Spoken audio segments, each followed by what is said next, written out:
Hi, I'm Cheryl, and this is the Mindset Minute.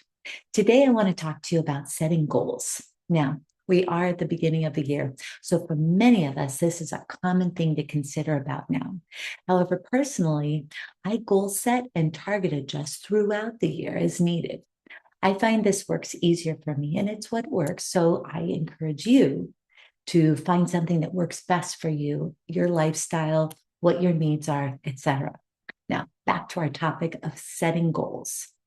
There seems to be two issues with goals that I've heard throughout the years when someone doesn't hit the mark. One is they aren't specific enough and with mile markers along the way. And the second thing I hear a lot is unrealistic goals or very steep goals that just have an emergency feeling, but not a realistic, actionable plan in place. Now, let's take a look at some examples. And I'm going to use two common topics, finance and health. Let's say I want to save money, and that's my goal. With the first method, where things aren't very specific, or with mile markers to keep in mind, as soon as I've saved $20, I've achieved my goal. However, it doesn't have an impact on my life. It doesn't. However, if I stopped working on my goal, I can actually say I was successful and saved money this year. However, I may still feel the financial strain that I started with in the beginning. Let's consider the same idea with health. Well, right after the holidays, many of us are looking to adjust our clothing size a bit, but perhaps we have other numbers that the doctors are looking at. Our stress levels, our fatigue, our blood pressure, sugar levels, cardio levels. There's so many ways that we could be looking at things, including do we need to increase our muscle mass to insulate our bones a bit more?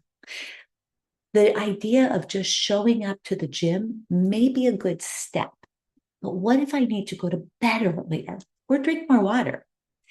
In any of these ideas, if I don't have a specific target and a way to see that I've achieved the health marker that I was striving for, I could still wind up finding myself quite discouraged. Now, let's look at the same topics, health and finances, but put unrealistic goals in place. For finances, what if I said I need to pay off $250,000 in debt this year, and I have to do that because otherwise X, Y, and Z will happen? Now, I may start off well, but realistically, it may not work out unless I make a significant amount of money this year. And that's possible for some. But let's go with a group of people who make around 150,000 per household in a year. That may not be realistic to pay off that much in a year. Or we go with a health topic. Let's say you suddenly want to make a change and you choose one of those extreme plans that are typically not sustainable as a normal lifestyle. Surviving on 350 calories a day, running a marathon by the end of the week when currently you don't run more than 5 minutes. This may not be realistic or sustainable.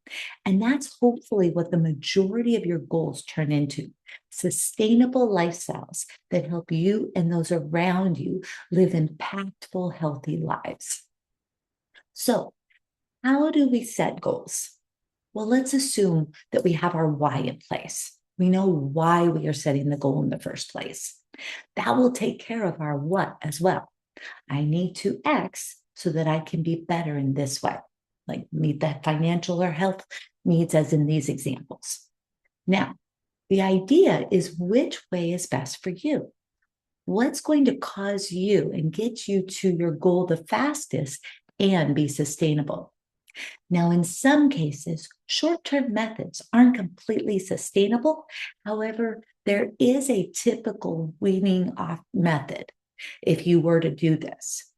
I worked with someone who had to work a second or even a third job in order to meet their financial goals.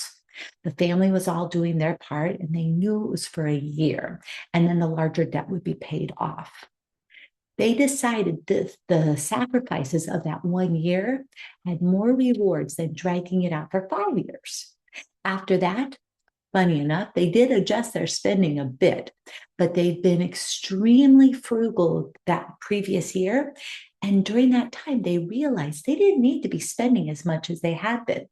And so they continued that adjustment and as well as some of the other habits that they'd implemented while they were paying off that debt. Someone else I know had some medical issues and they needed to make dietary adjustments for a season. They were coming off the season and they were eating only foods during that time that were prepared for them by this medical plan. And they were now a bit concerned about how to go back to eating regular food. The thing is, if you're going from eating only prepared foods and now you have to go to regular foods, that can be quite daunting, right? So we worked together to find out what their normal cravings are, what their goals were, when their body felt their best, how much rest did they need, how much water, and even what supplements they needed. See, any goal can be met and continued if you use a holistic approach. I really encourage you to not only look at what you want to achieve, but at how can you sustain the new mindset so that you don't wind up in this yo-yo situation. You can not only achieve great things, but you can also live a great lifestyle as well. Reach out to me if I can be of any assistance in your goal setting, your mindset management, healing old traumas that restrict you, or in helping you in your relationships even. Thank you for watching the Mindset Minute. Check out my website at www.originalintent.net for information on coaching for individuals or couples. I'll see you next time.